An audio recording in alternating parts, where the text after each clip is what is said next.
that remove off a wall, and I saved it. And this is the jute, or no, this is the jute wallpaper, and this is the cane wallpaper. It gives two similar textures, but different. Paint seems to take onto the cane wallpaper and is more absorbed into the jute, which the original color of the jute shows through more, so I used it as shadowing. I made two table lamps out of wood that was actually rescued from a beach fire. So does that constitute functional art then? But after being used in the fire, I salvaged this piece of wood and sanded it down to take off most of the charring. Can't get it all out. It goes very deep into the wood. Must have been a big fire. And then I just put a finish on it. I used a high gloss finish to accentuate the texture on it so that it would reflect light. And this is the other lamp I was talking about. They only match in that they've both been in a fire, so there's deep charring into the wood. And they both have been done with a high gloss finish to accentuate the ridges and deep texture of the wood. Again, three-way bulb socket in the top. Almost has a pelvis, dinosaur pelvis bone look to it. I like this side the best with the eye of the needle here. This rough burned charred area down there.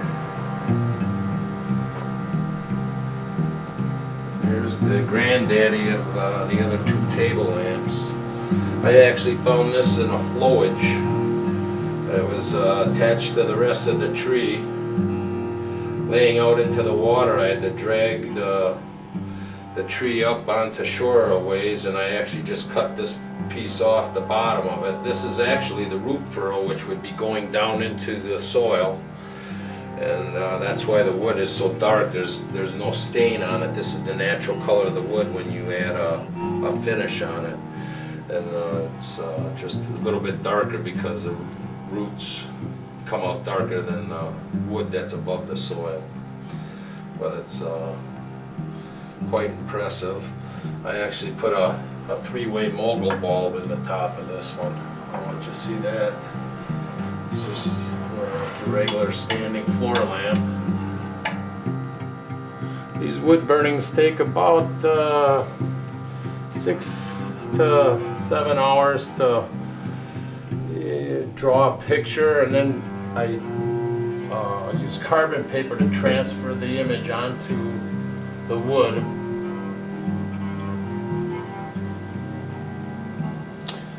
And this was a driftwood oak root I found on a flowage.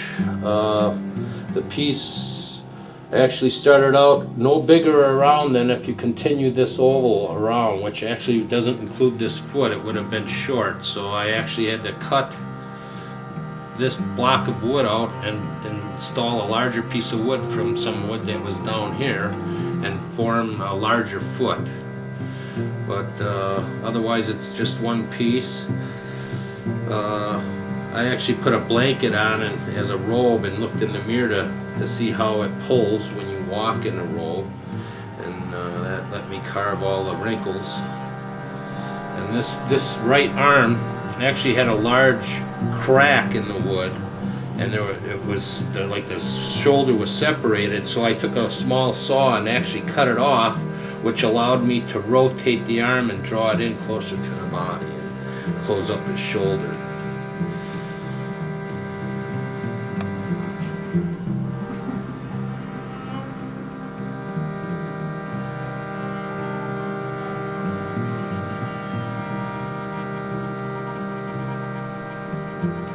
And these are Japanese themed art. This one is called Yank My Yin. And there's a piece that I'm quite fond of. It's actually done on an old window shade. And that I entitled it Portal Earth.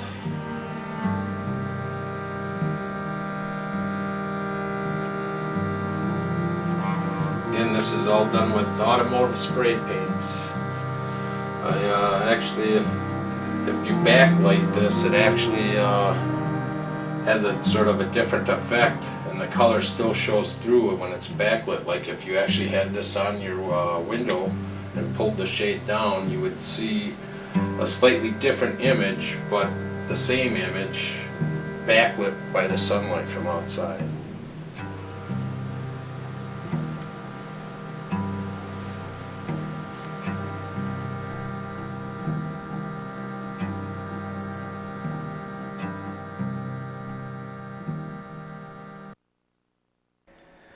The next artist works with drawing, painting, and sculpting styles of artwork. His name is Tom Holleran, and as a matter of fact, he created this lion's head frame around his doorbell.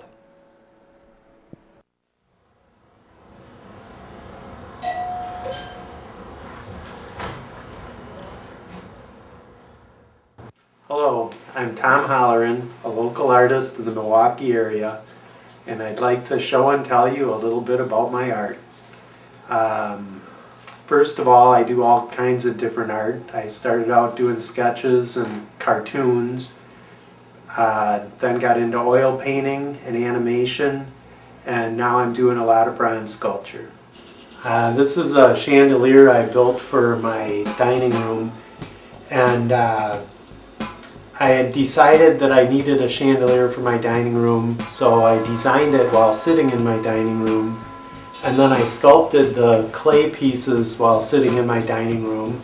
And I work at a bronze sculpting studio, so one of the processes is after you have the clay, you make a wax copy of that, and then the wax copy is what you send to the foundry and get back the bronze.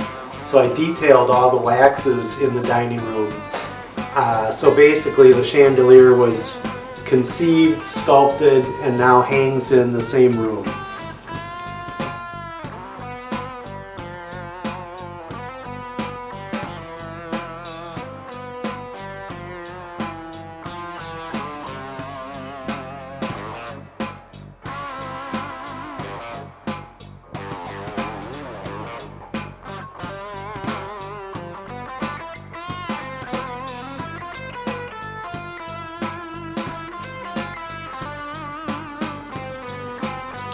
I started out doing punk rock posters, and I moved to California and did posters there for 5 years, and then I came back to Milwaukee and decided to get into oil painting.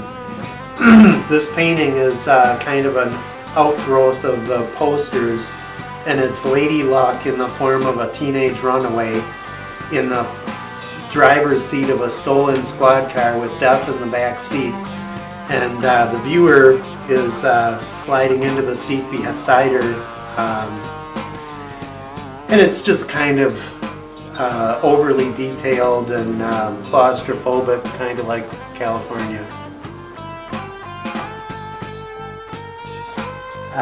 These are some of my earliest posters by a band called the Generic Beans, and both of these were for a bar in West Allis called the Cheek to Cheek Lounge. I highly doubt that it's still there, but this is pretty much the start of my poster career, and I did hundreds of posters for dozens of different bands, and I made it as far as the Red Hot Chili Peppers.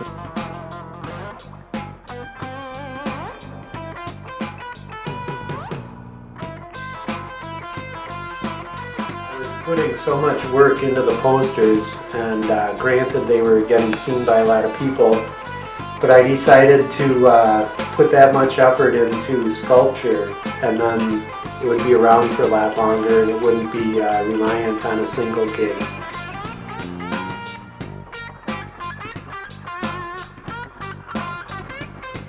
This is a satyr.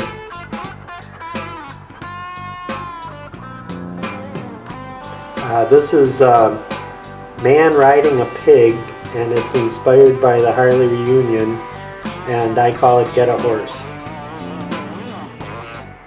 This is the companion piece. It's a pig riding a Harley, or a hog riding a Harley, and doesn't have a title.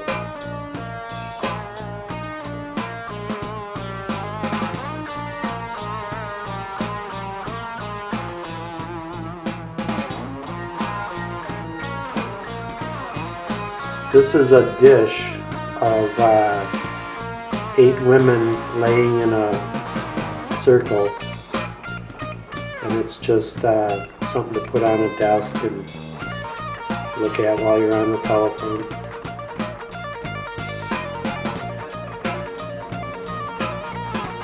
This I made directly in wax, and I was just playing around to see how I could mess with the balance of it so that it would still stand up, but most of the sculpture was up in the air.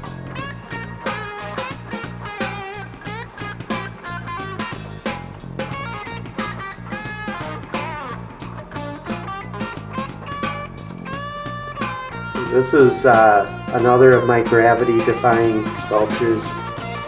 It's almost impossible to stand up, but somehow it does stand up under its own balance.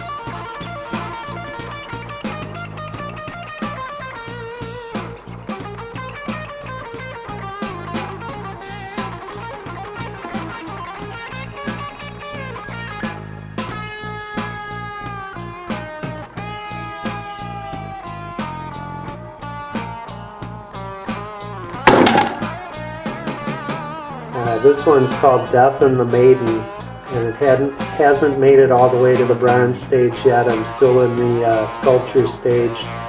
This is a plastic clay that bakes in your oven. It's called Sculpey, and I use it a lot for the masters.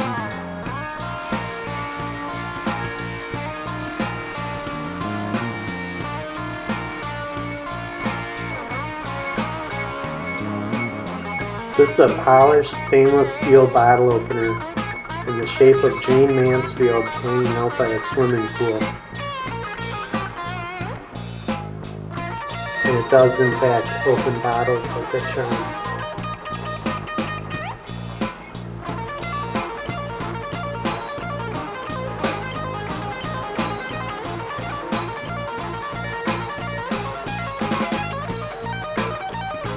This is another stainless steel sculpture. It's called the Backbend Girl for obvious reasons.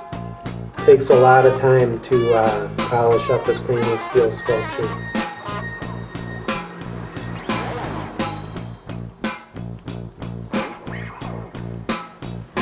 This is the Backbend Girl cast in bronze instead of stainless. The idea was to get light dancing across the surface.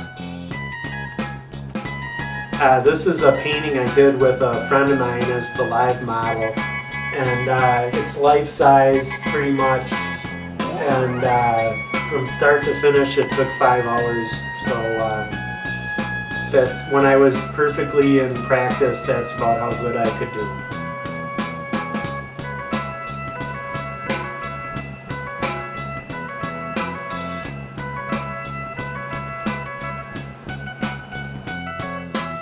This is a painting of the Oriental Drugstore that I had heard that they were going to close, and I thought the Oriental was never going to close. I thought that was one of the few constants in life in Milwaukee. And I used to eat there sometimes as often as twice a day, but they closed and I quick did a little painting of it before they did. And a lot of people recognize it that come over to my house.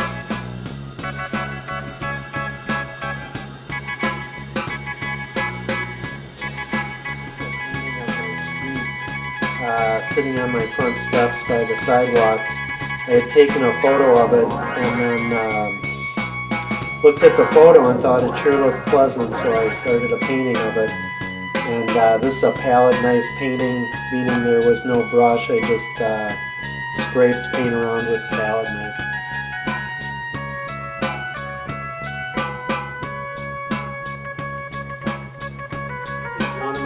recent paintings, and because I have a daughter now, people were telling me that all this figurative artwork wasn't really that suitable, and I kind of went along with the idea.